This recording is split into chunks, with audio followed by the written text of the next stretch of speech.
അങ്ങനെ നമ്മുടെ ഭൂമി അച്ഛന് സർജറി നടത്താനുള്ള കാശ് തിരക്കി അവസാനം ആരോഗ്യമന്ത്രിയുടെ കേസുമായിട്ട് ബന്ധപ്പെട്ട് അത് തെളിയിക്കുന്നവർക്ക് കുറച്ച് പൈസ കിട്ടുന്നു. അങ്ങനെ ഭൂമി വീണ്ടും കളത്തിലേക്ക് ഇറങ്ങുന്നു, അജയുമായിട്ടൊരു കരാർ വെക്കുന്നു. ആ കരാറിൽ നമ്മുടെ ഭൂമി തെളിയിച്ചുകൊണ്ട് ആ ഒരു കരാർ പൈസ ആയിട്ട് ഭൂമിക്ക് പൈസ കിട്ടുകയാണ്. അങ്ങനെയാണോ ഇനി വരാൻ പോകുന്ന കഥ? അതെ, അങ്ങനെയാണ് ഇപ്പൊ കഥാഗതിയുടെ പോക്ക്. നമ്മുടെ ഭവാനിയും അഞ്ജനയും കൂടി സൗഭാഗ്യപുരം വീട് മുച്ചോടെ മുടിപ്പിക്കാനായിട്ടുള്ള ആ ഒരു തീരുമാനത്തിലേക്ക് എത്തിയിരിക്കുകയാണ്. അജയ്ക്ക് ഇഷ്ടമല്ല നമ്മുടെ അഞ്ജന വന്നിട്ടുണ്ട്, മൊത്തം ഹിന്ദിക്കാരിയായിട്ടാണ് അഞ്ജന വന്നിട്ടുള്ളത്. നമ്മുടെ ഇന്നത്തെ എപ്പിസോഡിനകത്ത് ശരിക്കും നമ്മുടെ അപ്പച്ചിയെയും അഭിരാമിയെയും കണ്ടുപിടിക്കുമെന്ന് പറഞ്ഞുകൊണ്ട് നമ്മുടെ അജയ് വാക്ക് കൊടുത്തിരിക്കുകയാണ് വല്യമ്മാവന്. കണ്ടുപിടിക്കുവോ? ഇതിനിടയിലെ ക്യാൻസർ വന്ന് ബ്രെയിൻ ട്യൂമർ ആയിട്ട് കിടക്കുന്ന നമ്മുടെ ഭൂമിയുടെ അച്ഛനോട് ഭൂമിയുടെ അമ്മ പറയുന്നത് ചത്ത് മണ്ണടിയാനുള്ള സമയം നിങ്ങളെ കഴിഞ്ഞു മനുഷ്യാന്ന്. അത് മാത്രമല്ല, ഭൂമിയുടെ കേസിൽ ഇനിയും എന്തൊക്കെയോ ട്വിസ്റ്റുകൾ ബാക്കി നിൽക്കുകയാണ്. എന്തൊക്കെയാണത്? അച്യുതൻ കുറേ കാര്യങ്ങൾ നമ്മൾ ഇതുവരെ പ്രേക്ഷകരെ കണ്ടിട്ടില്ലാത്ത കുറേ കാര്യങ്ങൾ ഒളിപ്പിക്കുന്നുമുണ്ട്. അപ്പോൾ ഇന്നത്തെ ജൂൺ 16 എപ്പിസോഡ് 12 അജയുടെയും ഭൂമിയുടെയും വിശേഷങ്ങളുമായിട്ടാണ് ഞാൻ വന്നിരിക്കുന്നത്. So welcome back to moonlight media. മാക്സ് ആയ മൻസിഫ്. വീഡിയോ ആദ്യമായിട്ട് കാണുന്നവർ ചാനൽ സബ്സ്ക്രൈബ് ചെയ്യണം, ലൈക്ക് ചെയ്യണം, ഷെയർ ചെയ്യണം. നിങ്ങളുടെ അഭിപ്രായങ്ങൾ മസ്റ്റായിട്ട് താഴെ കമന്റ് ചെയ്യണം. ഇതുപോലത്തെ സീരിയലിന്റെ എക്സ്പ്ലനേഷൻസിനും റിവ്യൂസിനും ഒക്കെ ആയിട്ട് ഇപ്പൊ തന്നെ നമ്മുടെ FB പേജും ഇൻസ്റ്റാ പേജും മറക്കാതെ ഫോളോയും ചെയ്യണം. വീഡിയോ ഹൈപ്പ് ചെയ്യാൻ മറന്നു പോകരുത്. അങ്ങനെ നമ്മുടെ കഴിഞ്ഞ എപ്പിസോഡിന്റെ ബാക്കിയായിട്ട് കാണിക്കുന്ന നമ്മുടെ അഞ്ജന വരുവാണ്. എല്ലാവരും സൗഭാഗ്യപുരം വീടിന്റെ പുറത്ത് നിൽക്കുവാണ്. സൗഭാഗ്യ മുത്തശ്ശിയുണ്ട്, സംഗീതയുണ്ട്, ഭർത്താവ് മാധവനുണ്ട്, മൂത്ത മകൻ വല്യമാവൻ, നമ്മുടെ സത്യനുണ്ട്, ഭവാനി മാത്രം അവിടെ ഇല്ല. അപ്പൊ അഞ്ജന അങ്ങോട്ട് വന്ന് ഇറങ്ങുവാണ്. കാറിൽ നിന്ന് ഇറങ്ങി നേരെ എയർപോർട്ടൊക്കെ എടുത്ത് സോക്കറ്റിനകത്തൊക്കെ വെച്ച് അപ്പൊ എല്ലാവർക്കും സന്തോഷമാണ്. അഞ്ജന ഇറങ്ങുമ്പോൾ അടിപൊളി ഒരു മോഡേൺ ഡ്രസ്സ്, ഒരു സ്ലീവ്ലെസ് ഡ്രസ്സൊക്കെ ഇട്ടാണ് ഇറങ്ങി വരുന്നത്. മൊത്തം ഒരു ഇപ്പോഴത്തെ നമ്മുടെ പണ്ടത്തെ ആൾക്കാർ, കേരളത്തിലുള്ള പണ്ടത്തെ ആൾക്കാർ ഹിന്ദിക്കാരി എന്നൊക്കെ പറയും. ഇപ്പൊ എല്ലാവരും യൂസ് ചെയ്യുന്നത് നോർമൽ ഡ്രസ്സ്. വന്ന ഉടനെ തന്നെ നമ്മുടെ അഞ്ജന വലിച്ച എന്ന് പറഞ്ഞ് കെട്ടിപ്പിടിക്കുകയാണ് നമ്മുടെ സത്യനെ. അപ്പൊ തന്നെ നമുക്ക് മനസ്സിലാവും ഭവാനിക്ക് മാത്രമേ ആരുടെ അടുത്ത് ദേഷ്യമുള്ളൂ, സത്യൻ്റെ അടുത്ത് ദേഷ്യമുള്ളൂ. വലിച്ച എന്ന് പറഞ്ഞ് കെട്ടിപ്പിടിക്കുന്നു. മാധവനങ്ങളുടെ അടുത്ത് ഹായ് പറയുന്നു. മുത്തശ്ശി എന്ന് പറഞ്ഞു ഒന്ന് കെട്ടിപ്പിടിക്കുകയാണ്. അപ്പോഴത്തേക്ക് മുത്തശ്ശി നോക്കിയിട്ട് എന്തോ അടി, മൊത്തത്തിൽ നീ ഒരു നോർത്ത് ഇന്ത്യൻ സ്റ്റൈലായി പോയല്ലോ. അപ്പോഴത്തേക്കും നമ്മുടെ അഞ്ജന പറയുകയാണ് അത് കാലത്തിനൊത്ത് ജീവിക്കണ്ടേ, അപ്പം നിറം മാറാതെ ഇപ്പം എങ്ങനെ നിൽക്കാൻ പറ്റുക? രാഷ്ട്രീയത്തിലൊക്കെ ഇപ്പം അങ്ങനെയല്ലേ, നിറം മാറുന്നത് ഓന്താണ് മോളെ എന്നല്ല എന്ത് ചെയ്യാണ് നമ്മുടെ അച്ഛമ്മ മുത്തശ്ശി പറഞ്ഞു കൊടുക്കുകയാണ്. എന്നിട്ട് ഹിന്ദിയിൽ എന്നെ അകത്തേക്ക് ആനയിക്കുന്നില്ലേ എന്നൊക്കെ ഇങ്ങനെ ചോദിക്കുകയാണ്. സ്വാഗത് നയിക്കരോഗിഹമാര എന്ന് പറയുന്ന ലെവലിൽ ചോദിക്കണോ, നിന്റെ ഒരു ഹിന്ദി വാ നിന്നെ ഞാൻ ആനയിക്കുക എന്നൊക്കെ പറഞ്ഞിട്ട് എന്ത് ചെയ്യുവാണ്, ഇങ്ങനെ നിൽക്കുവാണ്. അപ്പോഴത്തേക്കുമാണ് മുത്തശ്ശി പറയുന്നത് എനിക്ക് ഇവിടെ കാണുമ്പോൾ എൻ്റെ സാഗറിൻ്റെ അവനും ഇതുപോലെ തന്നെയാണ് ഓടി വരികയും അമ്മയെന്ന് വിളിച്ചുകൊണ്ട് വരികയും വിശേഷങ്ങൾ ചോദിക്കുകയൊക്കെ ചെയ്യുന്നൊക്കെ പറഞ്ഞിങ്ങനെ നിന്റെ അച്ഛനെ ഞാൻ ഓർത്ത് പോവാണ് മോളെ, ഇവളിലൂടെയാണ് ഞാനിപ്പോൾ അവനെ കാണുന്നതെന്ന് പറയുക. എന്നിട്ട് നമ്മുടെ എന്താ പറയുക അഞ്ജനയ്ക്ക് ആരതിയൊക്കെ ഒഴിയുവാണ്. ആര്? നമ്മുടെ സംഗീത. അപ്പോൾ അതിനുശേഷമാണ് ഭവാനി വരുന്നത്. ആരതിയൊക്കെ ഒഴിഞ്ഞ് വീട്ടിൽ കയറുമ്പോഴാണ് ഭവാനി റൂമിൽ നിന്ന് വരുന്നത്. ആ മോളെ എന്ന് പറഞ്ഞ് പോയി കെട്ടിപ്പിടിക്കുകയാണ്. അപ്പോഴത്തേക്ക് അമ്മയെന്ന് പറഞ്ഞ് കെട്ടിപ്പിടിച്ച് സുഖമാണോ, യാത്രയ്ക്ക് എങ്ങനെ ഉണ്ടായിരുന്നു എന്നൊക്കെ ചോദിക്കാം. അപ്പോഴത്തേക്ക് സൗഭാഗ്യ മുത്തശ്ശി പറയാം നിന്നെ ഞാൻ അങ്ങോട്ട് പൂട്ടാൻ തീരുമാനിച്ചു മോളെ എന്നിങ്ങനെ പറയാം. അപ്പോഴത്തേക്കും പെട്ടെന്ന് നമ്മുടെ എന്താ പറയുക അഞ്ജന കൺഫ്യൂഷൻ, എന്ത് പൂട്ടാൻ എന്നുള്ള ലെവലിൽ നോക്കുക. കാരണം അഞ്ജന സംഭവം ഒന്നും അറിഞ്ഞിട്ടില്ല. അപ്പോഴത്തേക്കും നമ്മുടെ സത്യം പറയണം, അല്ലെങ്കിൽ തന്നെ നീ എന്തിനാ ഒരു ചെറിയ ജോലിക്ക് വേണ്ടി അങ്ങ് പോയി നോർത്ത് ഇന്ത്യയിൽ പോയി കിടക്കുന്ന വല്ല ആ കാര്യം ഉണ്ടോ? അപ്പോഴത്തേക്കും ഭവാനിക്ക് കേട്ടിട്ട് ദേഷ്യം വരാം. ഭവാനി പറയണം ജീവിക്കാനല്ലേ, എൻ്റെ മോക്ക് അങ്ങനെയൊക്കെ ജോലി ചെയ്താലല്ലേ ജീവിക്കാൻ പറ്റത്തുള്ളൂ എന്നിങ്ങനെ പറഞ്ഞ് അങ്ങ് അടച്ചാക്ഷേപിക്കുകയാണ് സത്യനെ. അപ്പോഴത്തേക്കും നമ്മുടെ സൗഭാഗ്യ മുത്തശ്ശി പറയണം നിന്റെ കാലത്ത് ഞാനൊരു തീരുമാനം എടുത്തു, നിന്റെ വിവാഹം ഞാൻ നടത്താൻ പോവാണ്. പയ്യൻ മറ്റാരുമല്ല നമ്മുടെ അജയ് തന്നെയാണ്. നീയും അഭിരാമിയും കുഞ്ഞായിരിക്കുമ്പോൾ തന്നെ ഞാൻ പറഞ്ഞിട്ടുള്ളതല്ലേ നിങ്ങളിൽ ഒരാളാവും വിവാഹം കഴിക്കുമെന്ന്, അതുപോലെ തന്നെ നടക്കുക എന്ന് പറയുക. അപ്പോഴത്തേക്കും നമ്മുടെ അഞ്ജന ഇതെല്ലാം കേട്ടിട്ട് അല്ല മുത്തശ്ശി അത് പിന്നെ എന്ന് പറഞ്ഞിങ്ങനെ ഞെട്ടുകയാണ്. അപ്പോഴത്തേക്കും എന്താ പറയുക അത് ഇനിയിപ്പോൾ ഉടനെ തന്നെ നമ്മളെ വിവാഹ കാര്യങ്ങളൊക്കെ തീരുമാനിക്കും, ഇപ്പം തന്നെ വേണോ എന്നൊക്കെ ഇങ്ങനെ നമ്മുടെ അഞ്ജന ചോദിക്കുക.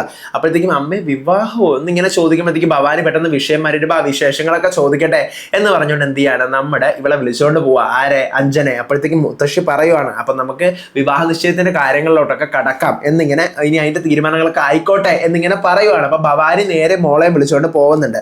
പിന്നീട് കാണിക്കുന്നത് നമ്മുടെ ഭൂമി 2 ദിവസം കഴിഞ്ഞ് ബാങ്കിൽ വരാൻ പറഞ്ഞതാണല്ലോ. ഭൂമി ബാങ്കിലേക്ക് പോകുമ്പോൾ ഒരു കാരണവശാലും ലോൺ തരത്തില്ല, ഓൾറെഡി ഒത്തിരി ലോൺ തന്നു കഴിഞ്ഞു, ഞാൻ സംസാരിച്ച് നോക്കി ഭൂമി, ഇനിയും ചാരിറ്റബിൾ സൊസൈറ്റി എടുത്ത് വല്ലതും ചോദിച്ച് നോക്കണം എന്നൊക്കെ ഇങ്ങനെ പറയാം. അങ്ങനെ ഭൂമി ഞാൻ വേറെ എന്തെങ്കിലും വഴിയുണ്ടോ എന്ന് നോക്കട്ടെ എന്ന് പറഞ്ഞ് ബാങ്കിൽ നിന്ന് പോവാണ്. പിന്നീട് കാണിക്കുന്ന രാത്രി നമ്മുടെ ഭവാനിയും അഞ്ജനയും കൂടി സൗഭാഗ്യപുരത്തുനിന്ന് സംസാരിക്കുക. ഭവാനി പറയാണ് എന്താ മോളെ നിന്റെ തീരുമാനം? അത് അമ്മ പെട്ടെന്ന് ഇപ്പോൾ ഒരു കല്യാണം എന്നൊക്കെ പറഞ്ഞ് ഞാൻ എന്താ പറയുക? എനിക്കിപ്പം എൻ്റെ ലൈഫ് അടിപൊളിയായിട്ട് ഞാൻ അടിച്ചു പൊളിച്ച് ജീവിക്കുകയല്ലേ, അത് ഞാൻ സ്പോയിൽ ആക്കണോ എന്നിങ്ങനെ ചോദിക്കുക.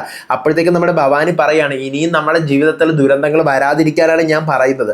ഇപ്പം നമുക്ക് ഈ കിട്ടുന്ന സൗഭാഗ്യവും എല്ലാം ശിക്ഷയാണ്, അല്ല എന്താ പറയുക, ഭിക്ഷയാണ്. ശിക്ഷയല്ല ഭിക്ഷയാണ്.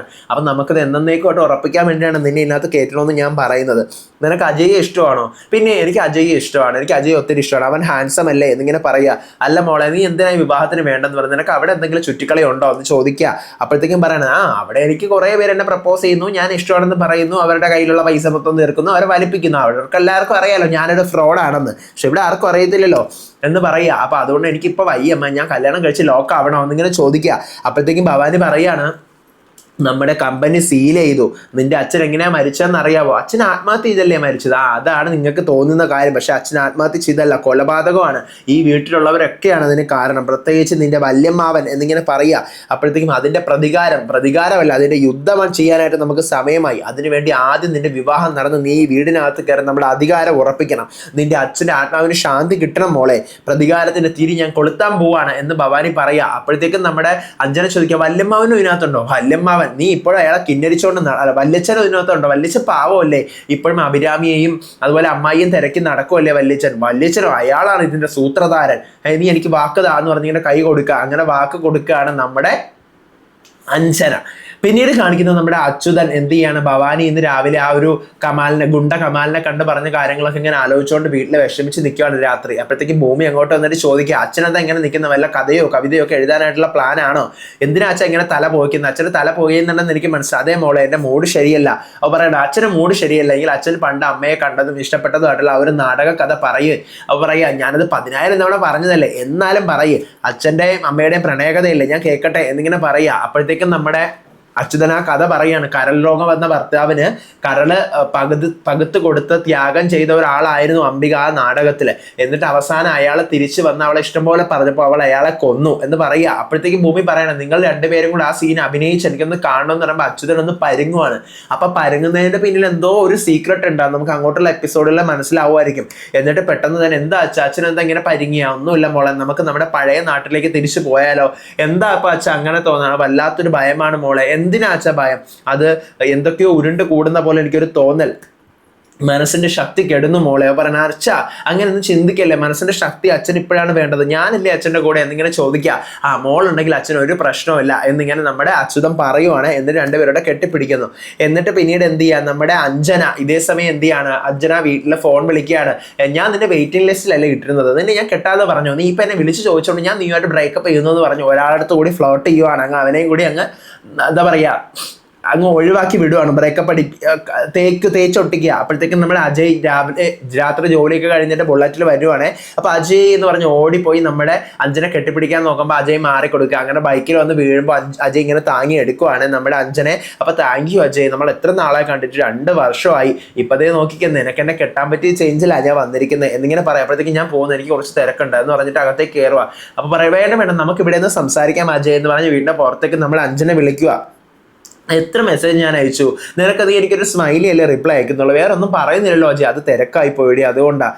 പിന്നെ ഇനിയിപ്പോൾ നമ്മുടെ കല്യാണം നടക്കാൻ പോവല്ലേ എന്ന് പറയാം. അപ്പം ഞാൻ നിന്നെ അങ്ങനെ കണ്ടിട്ടില്ല, ബെസ്റ്റ് ഫ്രണ്ട് ആയിട്ടേ കണ്ടിട്ടുള്ളൂ. ബെസ്റ്റ് ഫ്രണ്ടിനെ വിവാഹം കഴിച്ച് അടിപൊളി ആയിരിക്കുമല്ലോ അജയ്, ലവ് യു എന്നൊക്കെ പറഞ്ഞ് വീണ്ടും എന്ത് ചെയ്യാണ്, കെട്ടിപ്പിടിക്കാനായിട്ട് പോവാണ്. ഇനി നീ എന്നെ അങ്ങനെ കണ്ടിട്ടില്ലെങ്കിൽ ഇനി എന്നെ കണ്ടോ, വൈഫായിട്ട് കണ്ടോ, അല്ല എന്താ പറയുക, ഇത്ര നാൾ അങ്ങനെ കണ്ടിട്ടില്ലെങ്കിൽ ഇനി നീ എന്നെ അങ്ങനെ കണ്ടാൽ മതി എന്ന് പറഞ്ഞ് കെട്ടിപ്പിടിക്കാൻ പോകുമ്പോൾ അജയ്ക്ക് ഒരു കോള് വരാണ് സ്റ്റേഷനിൽ നിന്ന്. അപ്പോൾ ഒരു എമർജൻസി ഉണ്ട് എന്ന് പറഞ്ഞ് അജയ് എന്ത് ചെയ്യാണ്, തിരിച്ചു പോവാണ് അവിടെ നിന്ന്. അപ്പോഴത്തേക്കും നിന്നെ ഞാൻ വശത്താക്കിയിരിക്കുക, എൻ്റെ സാരി തുമ്പി കെട്ടിയിടുക എന്നുള്ള ഒരു ലെവലിൽ എന്ത് ചെയ്യാൻ നമ്മുടെ അഞ്ജന അവിടെ നിന്ന് ഗദ്ഗതം പറയുകയാണ്.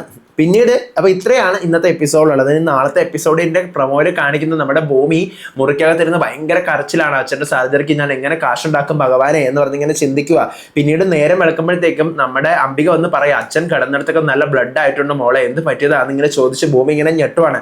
പിന്നീട് രാവിലെ നമ്മുടെ അച്യുതൻ പത്രം വായിച്ചുകൊണ്ടിരിക്കുമ്പോൾ ആരോഗ്യമന്ത്രിയുടെ മകന്റെ മരണത്തിന്റെ കേസെല്ലാം പത്രത്തിൽ കാണുകയും ഭൂമി അതിനെക്കുറിച്ച് കൂടുതൽ വിശകലനം ചെയ്യുകയാണ്. പിന്നീട് നമ്മുടെ അപ്പച്ചയും അബിയെയും ഞാൻ കണ്ടെത്തും എന്ന് പറഞ്ഞുകൊണ്ട് വല്യമ്മാവന് ഉറപ്പ് കൊടുക്കുന്ന അജയെ കാണിക്കുവാണ്. അതിനുശേഷം അംബികയും നമ്മുടെ അച്ചുവേട്ടനോട് വഴക്കാവുമ്പോഴത്തേക്കും കളിതമാശയ്ക്ക് നമ്മുടെ അംബിക പറയുന്നത് എന്തുവാ എന്തൊരു പൂതി അയാൾക്ക് ചത്ത് മണ്ണടിയേണ്ട പ്രായമായി എന്നിങ്ങനെ പറയാം. അപ്പോഴത്തേക്കും ഭൂമി ഓൾറെഡി ഭൂമിക്ക് നല്ല ദേഷ്യം വന്നിരിക്കുക. എന്തിനാ അച്ഛൻ ക്യാൻസർ ഒക്കെ വന്നിരിക്കുമല്ലോ. അപ്പോൾ പെട്ടെന്ന് നമ്മുടെ ഭൂമി പറയാം അമ്മേ എന്ന് പറഞ്ഞിങ്ങനെ ദേഷ്യപ്പെടും. അപ്പോൾ ഇവിടെ വെച്ചിട്ടാണ് ഇന്നത്തെ എപ്പിസോഡും പ്രൊമോ ഒക്കെ ഉണ്ടാവുന്നത്. അങ്ങോട്ടുള്ള എപ്പിസോഡുകളിൽ എന്താണെന്ന് നമുക്ക് നോക്കാം. അപ്പൊ അടുത്ത വീഡിയോയും വിശേഷമായിട്ട് വരാം. അതുവരേക്കും ബൈ ബൈ.